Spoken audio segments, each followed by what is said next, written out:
everything that I do, everything that my brother does, it's focused on family. We want Mm. every single family out there to live in a safe, happy, healthy, and affordable home. And there is a path to get there, but I think it's just being, us being able to bring products to market or help people renovate and inspire them in a way they can do it cost effectively, or help with new innovation that's out there to bring it to the market in a way that's affordable.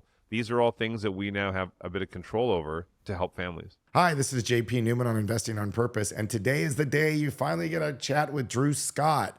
For those of you who don't know Drew, oh my God, what a human being. He is the star of a show called Property Brothers, which is in 165 countries. Over 80 million people view his show. But what's so interesting about Drew is not only does he have a top television show, he's actually got 10 when you hear the story on TV right now, but he also has a furniture line with over 12,000 items on it. He's got a series of children's books. He's got a venture capital fund. And he continues to grow the empire of commercial real estate. How we met was completely ironic, but what was really incredible about the meeting is he came to ask me innocently about some financial advice in commercial real estate, and what turned into a simple piece of advice is turning into a budding relationship. And what's so fun about Drew is to meet a celebrity who is so grounded, so dialed into his mission, and it started at such a young age that every small act matters. And for a guy who's created this empire at such an early age, it's just so inspiring for me to see someone, again, who's got that much fame, recognition, power, and he's just beginning to be so grounded on such a strong mission of literally creating affordable, healthy, and sustainable housing for America. And if you've heard some of these past conversations, you know that's an area that's near and dear to my heart through my multifamily workforce housing. I think you are going to enjoy this episode. If you want to flip a house, this is your perfect episode because Drew's going to give you some advice I've never heard anywhere else about how to flip a house, to how to do real estate, and how to do life. I hope you enjoy the episode. Hi, this is JP Newman on Investing on Purpose. And today we've talked about this. Finally, the episode is here with Drew Scott. Gosh, I met Drew 3 months ago, and I almost immediately knew, it's funny how we met, but I almost immediately knew I had a brother in spirit, and we've had quite an adventure together over our first 90 days, which I'll share with you. For those of you who don't know who Drew Scott is, maybe you're living in a rock, but he has a show called Property Brothers. That's one of the top shows on HGTV. But if you had just done that one show, Drew, that would have been amazing in itself. But no, you had to go, I think, are you at 4 shows right now, Drew, if I recollect? 4D. I'm not sure. We've had a few, specials and short run series over the last little while, but right now we have 4 series that we host for HGTV. Who else has 4 series going on television at once? That's incredible that you've been able to achieve that. I don't know many, but one thing you did forget, the most important part. You said I was the better looking property brother. That's important for everyone to know that's out there. I'll keep telling myself that. I've been watching your series Brother versus Brother, and I've noticed that is very important. You got to look at, actually, Brother vs. Brothers is fun because we don't take ourselves too seriously, and each episode we have a winning brother and a losing brother because we get judged based on our spaces. And inevitably, at least one of the challenges with a house will end up with us dressing up ridiculously and then parading. I saw you on the Vegas Strip. Oh, I got legs for miles. I make a great showgirl. Andrew, what's amazing, again, what started as a single television show, you have 4 shows, you have a furniture line, you have books, you have children's books, you're about to launch a venture capital firm where you're putting your name to it to create achievable, sustainable, and affordable housing across America, and I can keep going on and on and on. And that really, as I'm getting to know you, really amazes me because I find that, right now you've got how many people are watching your show right now? Just the basic show? Well, we have tens of millions of viewers, but we're also in 160 countries. So we have hundreds of millions of people that see our shows. And that's such a strange thing to think that where we started in our small town up in Canada, and then now we stretch across the entire world to inspire people is pretty cool. It's a pinch me moment some morning. It's pretty amazing. I noticed that when I'm with you, you're always present. Like you're very present and a humble human being. We got a chance to spend some time together in Los Angeles, and if most human beings were doing one or two of those things, they would be like, oh, my schedule is full. And I know you have a busy schedule, but you always seem very present at the same time. Maybe I'll just start off besides welcoming to the show. How do you do that, Drew? Because that's a lot of things. It's funny. Even when we were kids, our friends' parents or our parents, they were always saying like, "How do myself and Jonathan? How do we do so many things? We were able to tackle way more than any other of our friends, anyone else they know." And that was even when we were kids and teenagers. It was the same. And it just sort of started to compound. But we were always just taught there's never a reason to get ego or attitude. I mean, I think my mom would kick my butt if I did. And I think that that's exciting. It's always been exciting to me to go after new things, but also to bring people into it because it's more fun if you meet people that can be on the journey with you. And there's no reason. I mean, we're all human beings. It doesn't matter if you're Bill Gates or if you're just some kid from a volunteer program here in town. Like, you're all human beings and you're all, have the ability to make huge impact in someone else's life. And so, yeah, I think that it's really cool to learn people's stories, and I try to be present with everything. Nothing's worse. I know how I feel. If somebody is talking to me and they're just looking on their cell phone the whole time, or they're looking behind you to see if there's somebody else more interesting to talk to, that is not a nice feeling, and I never ever want to be that person when I'm talking to someone. I understand why you attract the audience that you attract. There's a presence and a groundedness and a humor and not taking yourself so seriously that really translates where I think you become people can connect with you guys, and I think it's just great. I think John and I, maybe this is having a twin when you grow up. I mean, I have an older brother too, but Jonathan and I were thick as thieves. Everything we did was together, and when you have someone like that, you kind of get in the habit of you're used to being teased or teasing each other in a friendly, lovable way, like not in a mean way. And I'm sort of like that when I'm filming the shows or when I'm doing interviews. I just, there's always something unique. Even if I'm being asked the same questions 50 times by a bunch of different news outlets, there are individual things that I can find in the moment if I'm present and in the moment. And I actually find that really fun to dig into. So on the red carpet, it can get so boring for, media sitting on the carpet when they have all the same people come through asking questions. So why not try and make it a little interesting? I have an improv and comedy background too. So doing sketch and stand-up and improv when I was younger, that made me just sort of it's easier to be in the moment and just have fun. I think that's great. And, also, if I could, and I think it's also going to be fun to talk about because I have a feeling that groundedness and that attitude really goes into the mission of your life. And as we start to go deeper, I'm going to ask you questions about what you're building and the sustainability and some of the why behind it, which is really what a lot of my listeners want to hear is, they want to hear the how and they want to hear the why. And I think that attitude really kind of segues into the whole thread of your life. I have a feeling when we talk about, legacy and what have you, how it all kind of comes together. But it was really fun from like the minute I met you. I could tell, again, very present. But one thing that really, of our first conversation, Drew, that I really remembered is if I've been lending money on the real estate side for almost 20 years now. I've lent out close to $700 million of money to everything from the early days were fix and flip. It was fix and flippers. And now it's gotten larger to more commercial real estate. So I joke and call myself a financial psychologist. I've seen many people's, I'm a story. I hear people's stories and I got to figure out if I can lend money or how to make it work. And I'm looking at people's financials and trying to figure out how they can succeed ultimately. Because when they succeed, then my investors succeed. If they fail, it does me no good for my investors. And so I just loved our conversation as, I know you have a lot of homes in your portfolio that you've also, now you don't just do the show, but you actually own real estate. You actually are building a larger and larger portfolio. And I love the fact that, I've been having some fun conversations about commercial real estate and kind of where you want to take it. That's been great. What really kept an impression on me when we spoke on the first conversation, as you were looking for this line of credit, you had this great rental portfolio that you had built up in Charlotte, if I recollect. Yeah. And, you're like, yeah, I'm looking for a bank line. I'm like, well, yeah. So what's your current bank line on this? Like, what do you need to pay off to get it to a new bank line, which is every question that a real estate lender is going to ask, and you expect to get a response. Do you remember what your response to me was? I think I said I am the bank. I have no leverage. Yeah, yeah.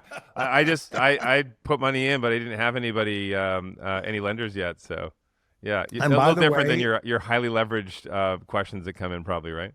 I would say my career, and I've been doing this for a while now. I don't think I could put it on one hand how many times I've gotten a response of people who own the real estate free and clear.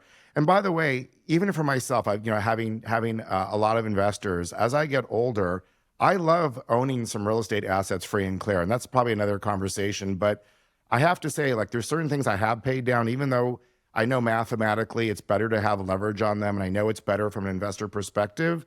I can tell you as I've gotten older, I sleep well at night knowing there's a couple. I call them my poker chip assets. Yeah. I've got an 8 unit. I've got some residential that I own nothing on, and I know if I ever needed to move quick, get cash, those are my poker chips, and it's super fun to collect poker chips in life. Yeah. So, I'm so the I'm same all with you. about being. Go ahead. What's that? No, I was gonna say, I'm the same as you. I mean, for me, I have a mortgage on my own house, and it's not very much, but I have some, and I'm somebody who does like to leverage. I don't think you have to own everything outright, but I love the way you put it as a poker chip. It's nice to It's a have. poker chip. It's your back pocket, liquidity if you need it. And I think that for me, the Charlotte, that was the one when we first met, and thanks to Zion for putting us in touch. It was I was just kind of taking it to the next level. I'm like, I have sort of been the bank up until now, but as we grow, I can continue to grow slowly with what I was doing, or leverage up and go for some large multis and start making a bigger impact. And the answer, and by the answer is both. I mean, I Yeah. love the strategy personally as you start to get into wealth accumulation mode to have poker chips. But one of the greatest attributes that you and I both know about real estate is the kind of leverage. I don't know any other industry where you can get this kind of leverage, where you've got a partner who's willing to make 6% and you get all the upside.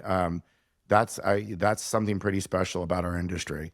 I think it's always interesting. I mean, I'm a math nerd, and I'm sure you're the same as me. And just to think through, best use of my money, where's it going to make me more? And sometimes in certain markets, maybe just having them in something safer is a better bet for you. And other times, if you know what you're doing, I've been doing real estate since I was in high school, and Yeah. for me to know. I know as soon as I step into a house, what I would do to improve the value of it. And I like the idea of improving the value of the property, but also looking for that long-term revenue opportunity. And yeah, so that's why I take that next step. But wait, you never gave me that loan. And actually, that's not true, Drew. If you want to know the truth is, my banker was ready to give you that loan, and he was jumping for joy, but you found a better rate. Yes, I did. So, well, but it's an ongoing relationship, and at the end of the day, you know how it is. Things are changing, and rates have been high and coming down. So I'm sure at some point we'll work together. But what I do love is I think you and I bonded more over how we like to do what we do in business. Like, what's good for business should be good for people on the planet.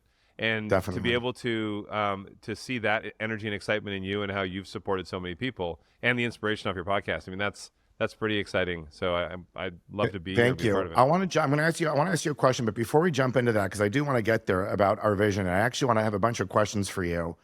But I want to go back to when you were 18. Obviously, I know a little bit of your background story, which is that even at a young age, you were entertaining, from what I understand, and you were also painting fences. It seems like you had the real estate entertainment. You guys were the jack of all trades at a very young age, from what I understand. Is that right? Well, so we grew up on a ranch, and so our dad is a cowboy. Him and my mom met up in the Rocky Mountains in Banff, 62 years ago, and they've lived their whole life hard workers. And we learned at a young age to get outside and work the ranch. We built the barns. We even built the family home, and mending fences and painting fences. We did it all. Shoveling horse shit, all of it. And so for us, it was always get out there and work hard. But we learned to be handy when we were really young. We started our first business. My brother and me started our first business at 7 years old, and that was making these decorative hangers that we sold door to door. But we ended up selling. We found a woman who had a chain of American paraphernalia stores in Japan, and she started buying them from us by the thousands. So Wow. This is not our parents doing it. This is Jonathan and me. And so we realized, wow, if we really put our mind to something creative, we can probably do, big things. So as we were coming through high school, we started, realizing we're pretty handy with building. And then we knew the real estate market, as we were graduating high school in the mid-90s, the real estate market was really strong in Canada, especially in Calgary, where my parents had a ranch just south of Calgary. So I graduated high school in Vancouver, moved out to Calgary, and we started flipping houses as a hobby. But, our first place, I think we turned $50,000. And then every couple of months we were flipping another house, and we realized, okay, we're making more doing this than I could do with a regular 9 to 5. So why don't we dig in a little heavier? So I licensed as a real estate agent. Jonathan went to school for construction design. We started working for clients doing what we were doing for us. And that was exciting for me to continue to grow, from what at first was just meant to be a hobby to, I want to be an actor. My big thing. I want to be like, I always joke, I want to be Tom Cruise, but taller. And, I had a martial arts background, and I never booked any action gigs. And so I thought, well, if I do a bit of real estate on the side, then I don't have to get another job and I'll have more flexibility for acting. But then it was just the real estate took off. And I had only done in 10 years of the real estate company growing, I only did, I think, one commercial as a basketball player. And that was the only thing. So, yeah, I mean, I don't know. I'm talking historically. I kind of forget No, me it's for good. But I asking. also But know in between they wanted you to be like the sexy co-host. They wanted you with a beautiful woman. I understand before Property Brothers, there was one show in between where they wanted you to be like you and a hot, like beautiful man, beautiful women. Kind of, it was like this like well, hybrid between real estate and entertainment is what it seemed no, like. it wasn't even me that they just at the time. What the interest for these home renovation shows was like a husband-wife combo. You get the Mm. beautiful couple. And so when we were early on, we didn't know how it worked for TV. So Jonathan and I just started pitching the networks ourselves, and that's not how it works. Usually, you have a production company that develops you, and then the production company that has a track record pitches you. That's not us. We're like, we just want to make this happen. So I started going to the networks and pitching them in Canada. And luckily, at one of the networks, the exec there said, just so you guys know, this isn't how it works. I like your drive and you guys have something, but here's some production companies. Go talk to them and maybe you can figure something out. So when we were being pitched as the Property Brothers, we were getting turned down because they wanted the lovely husband and wife combo that was doing it. And then eventually a network in Canada, W Network, Women's Network, they greenlit the show because, they said literally her response to us when we were pitching was, two young hot guys in tight jeans renovating, we'll buy that show. That's And great. so Whatever, they picked whatever up. it takes. Hey, I wish I could remember who that was because I would go back to them now and give them a big hug and say, thank you for giving us a chance. Because Yeah. within 3 weeks, we were the top show of the night. Within 3 months, we were the top show on the entire network. And with those Wow. stats, we went back to HGTV US, who is the largest for this type of programming in the world. And within 3 months, we became the largest show on the network, and we've stayed there for 15 years. So it's helped us grow what we want. But at the end of the day, everything that I do, everything that my brother does, it's focused on family.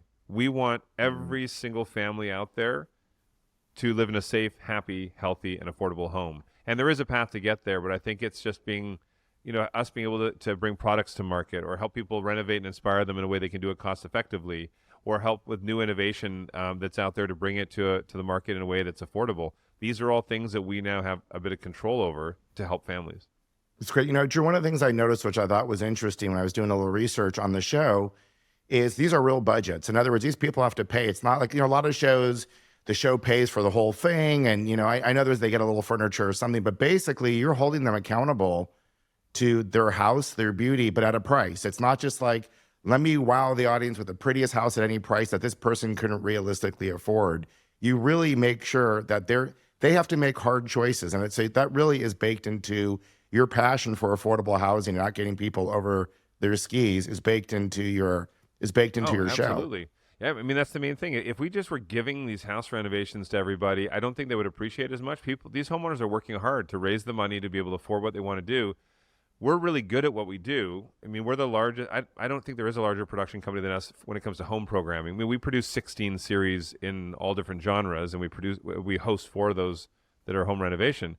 But we have a great team, and our back end team, we have construction leads, design leads, we have project managers, we have a trade out team that helps try and get free furniture or some appliances or something for people. But we're really good at stretching budgets. So if your project would take, for a lot of people in a busy city like LA, it's if you're even doing a garage conversion, it's like $250,000 is the absolute cheapest you'll be able to do it. Yeah. And it might take you 6 months or more. Well, we are so organized and we have the process. We have great relationships with the cities and cities all across the country that we'll be able to do that project and bring it in at the absolute minimum that you would have to pay, but we'll get you so much more within the project than you thought you would, and we'll get it done in a fraction of the time. So It's amazing. It's nice to have that sort of infrastructure in our team to help stretch budgets. But at the end of the day, that's why you see the stakes on our show. The homeowners are putting their actual money in, and that's why you see the emotions. They get highs and lows. But at the end of the day, we've never had a homeowner. We've done over 650 houses for families on our shows. We've never had a homeowner that has hated what we've done. There might be the odd piece of art or a couple of random pieces that that's not my style, but the actual transformation has been life-changing, and they've always loved it. So Incredible. Knock on metal that Knock it on stays metal. that way. They like Yeah. what you're doing. So, Drew, I need some advice for my own family and also for the audience.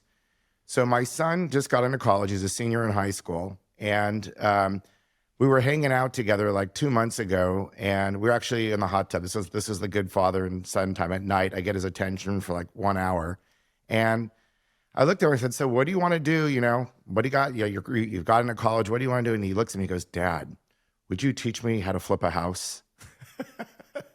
And Amazing. I was amazed. I was like, Did a single tear come down? yeah, no, I mean, like, really, you're just like, wow. And we found our first house. We are under contract. We found it on Friday. I walked it with him over the weekend.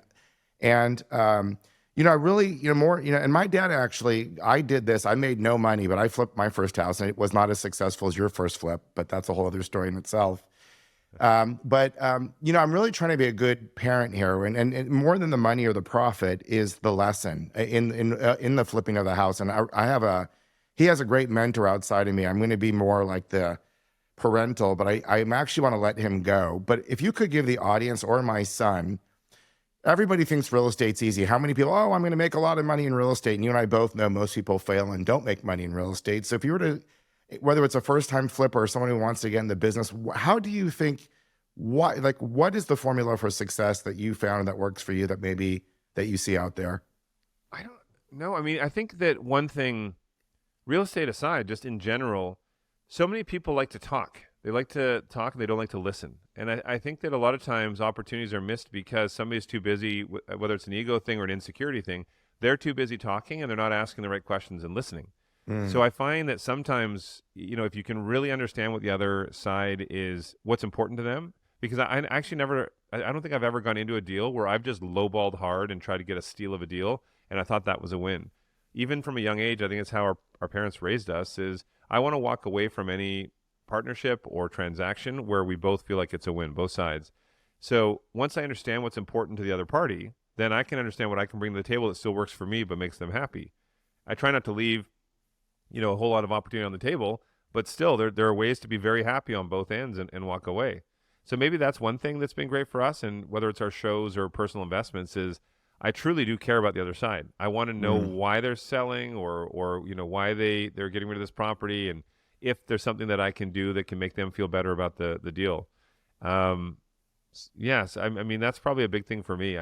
I think that's huge, but I don't think that's a small thing, Drew. And I can tell you, I don't hear that very often in our industry, people really caring about both sides. I feel like a lot of people kind of consider it a sport, particularly in commercial real estate. It feels more like a sport of like, you got to win. And of course, for you to win, someone has to lose. And very much like you, is as much as I can talk, when it comes to like a transaction, listening to someone not only helps as far as it feeling like a win-win and getting what they want, you got to know their pain points. I think it actually creates a better deal. I love structuring deals. One of my favorite things to actually do, like you, Drew, I'm more like, I love the business structure side. God did not give me good hands with hammers. Like I was watching, I was impressed. I was going to ask you, no, are horrible, you handy? horrible. Yeah. I'm not handy and I can't fish. I fail 0 for 2 on those. But yeah, so I was just saying that, like, I just think it's a really great attribute to have. I don't see it a lot, and I think it makes, quite frankly, for better business all the way around. Well, and in general, if you think about it too, I mean, like knowing that a lot of people like to talk, you're going to see opportunities. It's not just that I'm not just trying to be giving. Obviously, I'm in business to grow my business, and there will be opportunities that could be more in my favor than the seller or whatever the transaction is. But a lot of people just like to talk, and they're going to keep on talking. If you keep asking questions, they'll keep talking, and eventually they'll tell you something that they shouldn't tell you, or they'll give you a little hint at something that is an opportunity for you. Yeah, I find a lot of times, on that note, Drew, a lot of times I find, I try to train my team, if they would just let me negotiate, is that knowing when they talk and also knowing when we should not talk, whether you're the seller or the buyer. Like, there's a moment of silence, and whoever talks next is going to lose. And if you can actually let that even silence go on an extra like 3 seconds or 2 seconds and not talk, something good's going to happen. And my younger guys sometimes love to chat. They want to keep the room filled. And I would say, if there's a lesson here, sometimes, like you said, listening carefully, ascertaining what that person really wants, both financially as well as what is it that they're trying to achieve inside that's going to make them feel good and not regret the transaction. And then not talking so much, knowing when to say something and when to stop talking. That's I would say that's been my experience. The gap is a lot smaller than people think it is. Like that space of not talking, it feels like an hour, but in reality, seconds. But I absolutely agree with that. And this is coming from a talker. I mean, even from a young age, I've always been a go-getter out there. Whether it was in theater or acting in any way, musical theater, I always like to be the one on stage presenting. And so that was a huge thing for me to learn from being a young investor as I Yeah. get older to be an older investor. But the other thing I was going to say too is the creativity of the deal. I think this is something, with you and me talking over the last little while, I've heard from you as well. There's not one way to put a deal together. In Mm-mm. fact, we were talking, you actually gave me some pointers from your experience with seniors housing. Um, there's this one opportunity that we haven't had a chance to follow up on, but it looks like it's moving forward. But I was able to look outside the box, and I heard a little something that was important to the other side. And to me, it turned out that they were looking for something that could be, some sort of an annuity. They wanted some sort of ongoing income, and that was just as important, if not more important, than just having the sale happen at the largest dollar point right now. Well, when we were doing our pro forma, we weren't able to make the numbers work for what they were looking for the original purchase price. In the end, I went creative. I came down with a purchase price. I offered them a note to carry for 10 years, and it looks like at the end of the day, this is going to work out. It works with my numbers, but it was because I was listening a little bit more to something else that was important to them. And in the end, it is a huge win-win for both of us. Hey, I hope you're enjoying the show. And if you are, just know a lot of this content comes from my day job at thrivefp.com that underwrites this entire show. If you're interested in learning more about purpose-driven investment opportunities where success and sustainability and purpose come together, check out thrivefp.com. Now back to the show. Drew, I wish we could rinse and repeat just that one. If people would just listen to the last minute of what we said, they would be exponentially more successful. I've actually done a deal, Drew, where there was a guy who brought me the deal, and it was a good deal. And I knew it was a good deal, but I knew he'd be a horrible partner. This is back to like Bet on the Jockey. He was just toxic, and I knew it. And so, but I was just going to try to make it work because I didn't know how else. I'm stuck with this guy. If I want this property, then this guy comes with it. He's attached. But I knew in my gut that was just it was like a 240 unit building in Houston. And he comes to my office and he's just annoying the crap out of me. If I can I'm just annoyed. We're 10 minutes into this relationship and I'm annoyed by this guy. I'm like, this is not going to work. And so out of the nowhere, I looked up and I said, if I paid you $1 million to go away and just give me your contract, would you do it? And I think he thought I was kidding. I'm like, $1 million, just walk away. And he goes, JP, that's crazy. You're kidding, right? I go, I'm absolutely not kidding. He says, well, why? I said, sometimes in life, it's like dating. You kind of know, like, I'm sure you're like the most amazing human being. I'm sure you're great. Inside of me right now, I don't think this is like my thing. Like, sometimes when there's smoke, there's fire. So maybe this is crazy or dumb on my part, but like, would you want $1 million? Like, if I just gave you $1 million tomorrow, would you want $1 million? And he goes, yeah, I'd want $1 million. I go, would you really want $1 million? And he took it. He took my offer. Oh, nice. And hey, I've been the there. project was super successful, a lot more successful than it would have been. I promise you, we made it up to me and my investors by getting rid of him. And by the way, trouble followed him. Without going specifically, trouble followed him in future years. That would have just been incredibly painful and would have kept me from doing other deals. So I think it was a little crazy when I looked up and just threw out a number at him, but it was the best decision I ever made. When you feel those little hackles on the back of your neck going up, that tingly sensation, or there's something that just isn't right, like more times than not, I'm just like, I should have listened to that little voice in my head and followed through just like what you're saying. But I've had it too in that same situation where I'm like, oh, we really want this property, but is it the right investment partner? And sometimes we switched it over where we ended up having them as a debt partner.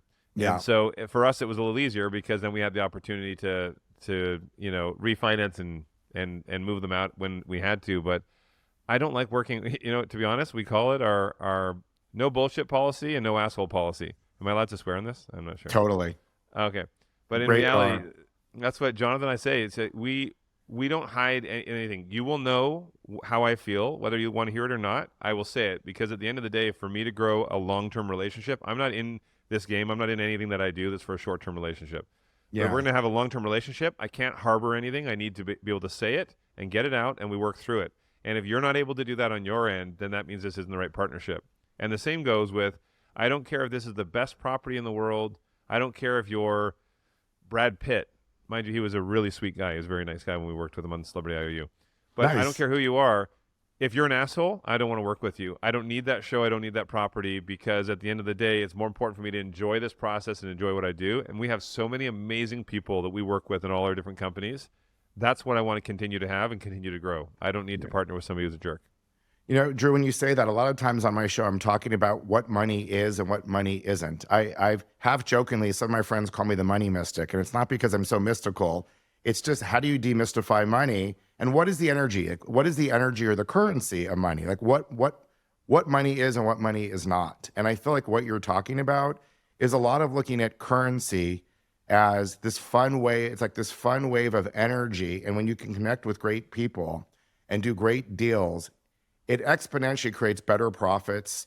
It creates happier outcomes. It creates a more satisfied human being. I know in the past in my deals, in my younger career, when I try to force deals, that either I forced the deal, like senior, quite frankly, like the senior housing, it was never in my heart of like something that was a strong mission for me. It wasn't like workforce housing really moves my heart. The senior did not. It was an Excel spreadsheet decision, and it really backfailed on me. And so this idea of really knowing what your principles are and standing by your principles and not being so worried about the financial outcome and having faith in that. And I think that's what you're talking about when you're describing how you go about your businesses. Yeah, a little bit. I mean, we don't jump into anything blindly. I mean, I don't want to make a bad financial decision that could, jeopardize us or our business or our families. I wouldn't want to do that. But still, I would be willing to take a little bit less what it looks like as opportunity if I have a slightly smaller return, but I know I'm going to enjoy the process because it's good people I'm working with, and that will create more opportunities down the road, which a lot of times those other opportunities end up being even more lucrative. That's what I like. It's just, there's a value, even if you look at if you work a 9 to 5 job and you hate it because it's negative people, you have a boss that's just chauvinistic or whatever it might be, and it's hell to go into work every day. And if you were to consider the value of your happiness and your sanity and your mental well-being, you could probably go to a different job that you're paid less money, where you would actually find that in the end is worth a lot more money to you, or it's still worth a lot more peace of mind to you than that hell job every day. But what That's gave how I you look what at gave it. you that wisdom? You sounds like you weren't born on this planet wealthy. You've been scrappy. I've been very scrappy too, by the way. But like, what gave you that confidence? Was that confidence over time as you became more successful, or is that just something that like your parents taught you? Like, where does that confidence come from? I think it was instilled in us from my parents. We, even at a young age, I was confident in many ways. I was definitely Yeah. not confident when it was coming to flirting with girls. When I was in high school, I was like a Ben Stiller movie. I was super awkward. But aside from that, anything else, I had confidence. And I think for me, advice from our parents, where it was like, if someone tells you can't do something, find 5 ways to do it. It just, from a very young age, they would tell us that, or they would say, to achieve what you want to achieve your goals, you should never have to step on somebody on the way. And those little things that our parents Wow. continually told us, those stuck with us for the long haul. And I do look back and I can see times where maybe I end up making a decision that was not the most optimal decision, but I've learned and I've grown. And I think that having empathy for whoever's on the other side is the big thing that helps me in any kind of communication. And another thing that really helps is, as I said earlier, I did improv, stand-up, and sketch. Everybody in business should do an improv class. You should go and do whether it's like a 4-week or an 8-week improvisation class once a week. It helps in every scenario of life, whether it's your relationships or just to be in the moment when you're talking with somebody. Nothing's worse when somebody's pitching you a business opportunity, whether it's a product or a real estate investment, whatever it is, or whatever. Nothing is worse when you can see that they're just reciting words that were on a page and it's like robotic. I Yeah. love to see a person in the moment being their true self. And I think an improvisation class is probably one of the best business classes. I would call it a business class you could ever take. I agree. And this goes back to, and it is kind of acting sometimes. When someone's all freaked out or they're burning up and they're really angry or they're like, how dare you want a lower price for this? I mean, that is where the improv comes in. That's where you can really and you play with empathy. I love what you said, Drew, about playing things with empathy. You're not trying to tool the other person. It's actually, you're coming at it with love and empathy and passion, but also a certain amount of you don't have to have it. I think when you get a little more successful or just a little more confidence, that it's just a property. And if this one doesn't work out, then there'll be another. There's always the next opportunity, There's and not getting too always stuck. another one, and there's always one that's probably better. Like always, Right. I've never in my entire life when there was one that I was so stuck on for some reason, I'm like, this is the one. There Yeah. has always been another better property. Yeah. Drew, let me ask you. I know you have your Scott Brothers Entertainment. You're looking at films. I know you've been like also this new VC fund, which I got to learn more about. Can you tell us more about like what you're doing, and tell us like not just what you're doing, but why you're doing it? Like what is the path, and what boxes do those check for you as you're growing? Yeah, I mean, so if we look at the progression of our business, we started just flipping houses and then building houses, and then we got into the shows that we did, inspiring people with their houses. We own the production company too, so we expanded our production side. Everything has sort of been a step up to continue to inspire people. Our product line, we have over 12,000 products for the home space, and then Which, by the way, is fun. incredible. I actually was on your site and I wanted to buy a bunch of them. I mean, great, beautiful. I saw lots of great looking mid-century. I mean, really high end, beautiful. Looks like really quality product. It's something to be Well, really thank proud you. of. Thank you. But the thing for us is we want that sort of a feel and look, but we don't want our products to be for the wealthy. We want our products to be for everybody. We have, different products at different price points, but no matter where you sit at those price points, you're always getting more than you thought you would get. So again, it's our way of to try and bring more affordability to people deserve function and style in their home. But the fund is our Healthy Home Innovation Fund. This is now a huge opportunity for us to be able to invest money in these new innovative startups, these entrepreneurs that have great ideas that can bring safe, happy, healthy, and affordable homes to families. And so we're looking at whether it's sort of panelized systems, modular systems for building to reduce the amount of carbon footprint or to speed up the process and timeline for building. If you're looking at air quality with your home or HVAC systems, decarbonizing, how you transact to buy, sell, renovate, or design your home. There's so many things that touch home and the processes that are a little archaic that we can fix and be a part of fixing. And again, with anything new, even when solar came, when solar was the big thing, it wasn't cost effective. Most people couldn't afford to do it, but the more demand there was, the more understanding. Anytime there's something new, people are against what they don't understand. But the Right. more people appreciate and understand, the more the price will come down because there's more demand. So I think it's really cool for us to be able to leverage we have a brand that is a trusted brand, and to leverage our face and our brand to be able to help some of these startups scale and get them to mass market at a reasonable price. That's pretty exciting. Drew, let me ask you, because there's a reoccurring theme as I listen to you. There's a reoccurring theme about affordability, quality, access for access to everyone, not just wealthy people, but making sure that everybody can afford and get that experience of quality and fashion and design, and almost like equity is what it feels like to me too. Where do those values come from in you? Like, what's that about for you? It's our family, 100%. Our mom and dad, like I told you, we grew up, it was a farm that we grew up on, and then we had a family ranch. And everything that my parents did was to help create community. It was supporting our neighbors. It was, helping keep the environment clean. We grew up back down to the national forest. And as I said, my dad was an old cowboy. So our mom and dad would take us up into the mountains on horseback, and we would camp in the middle of nature, no technology or anything like that. And it truly made you appreciate the beauty of this world, and also the way that they would always support people, even families. I can remember when we were little, every Christmas, we would find a family that we didn't personally know that was having a hard time, and we would try to support them and help them, and give gifts to the kids, and provide a Christmas meal and stuff. And those little things, you don't sometimes think, oh, the kids aren't going to appreciate it. Like me as a kid wouldn't appreciate it. I absolutely do. And I think maybe at the time I didn't as much as I do now, looking back on what that did to me. But that created that empathy, what I was talking about. That created that real strong urge in me to help be a part of creating community so that everyone feels supported. I don't care if you're red or blue. I don't care if you're Republican or you're Democratic. What I care about is families, and I want all families to feel safe in their own home, and to feel that they can afford to put food on the table for their kids. And so I think that's one thing that I really love with our audience for our shows is I don't come at this with a political angle. I come at it with something that we can all relate to, supporting our families.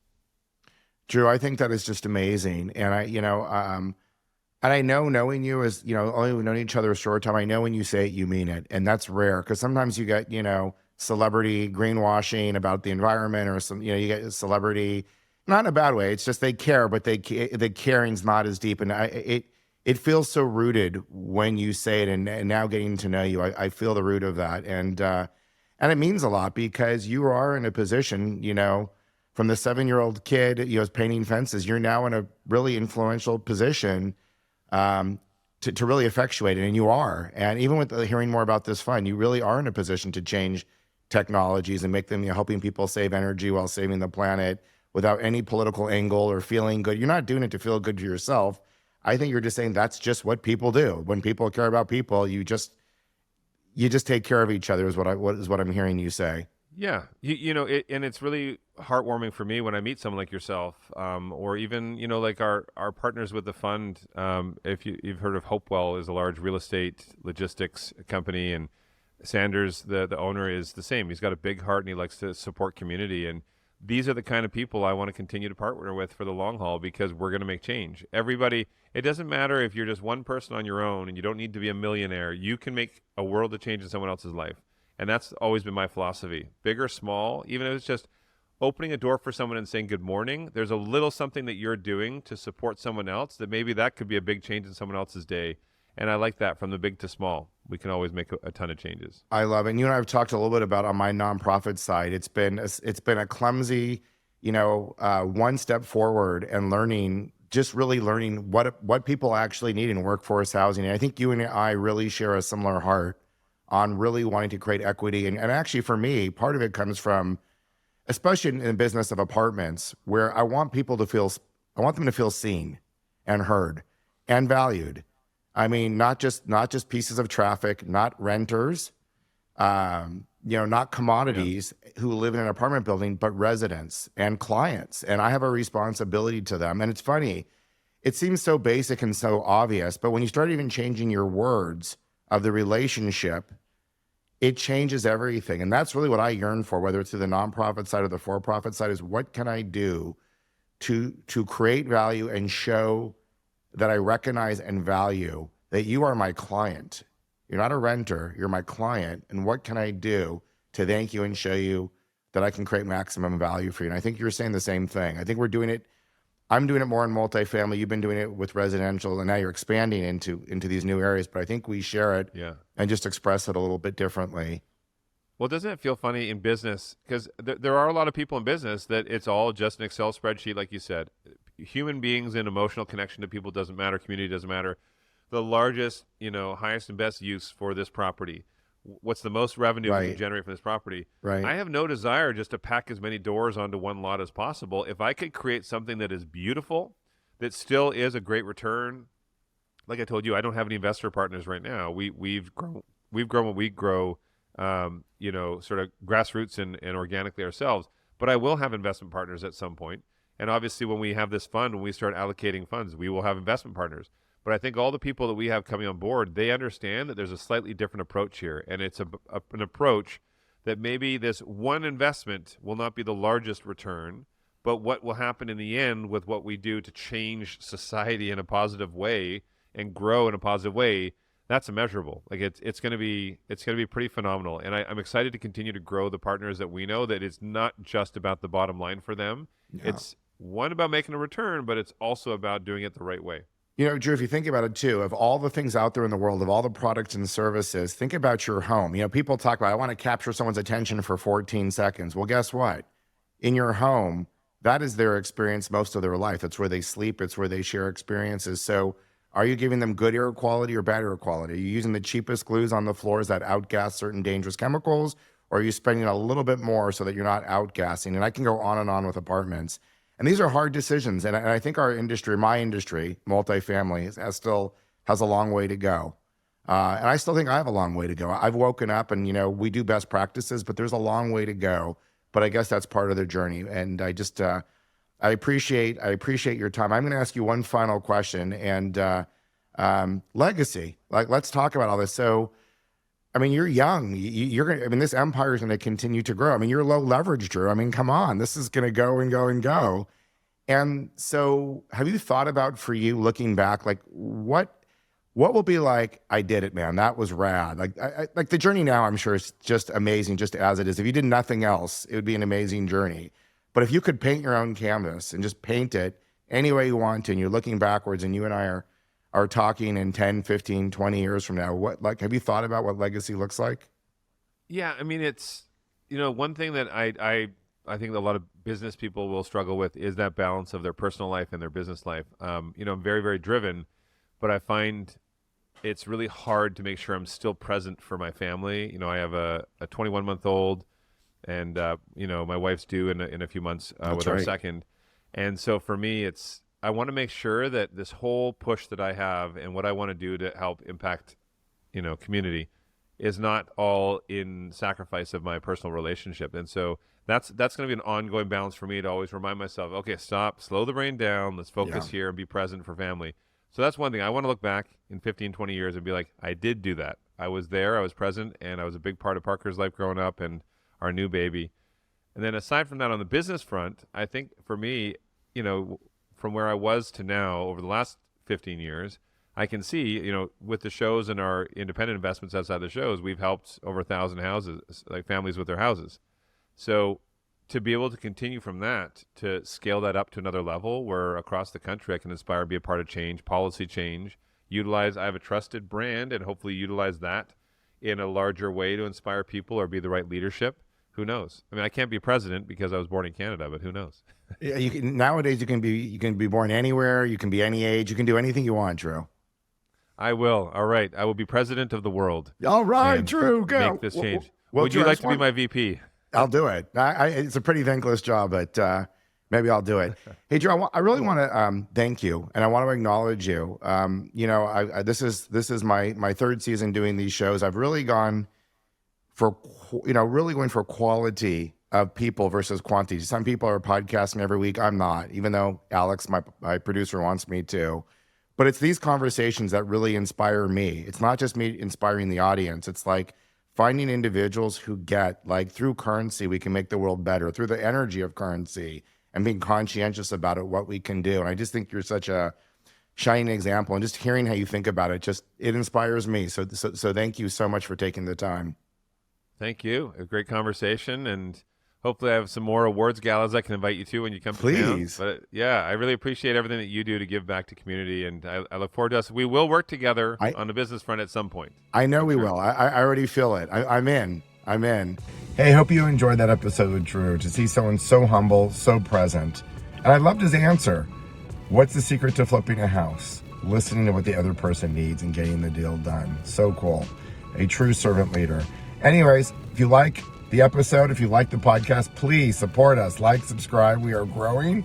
And I'd love any referrals to keep the podcast growing. I'm just bringing on so many more fun, interesting guests. Also, if you want to sign up for the newsletter, jp.newman.com. Would love to have you there. And we'll see you on the next episode.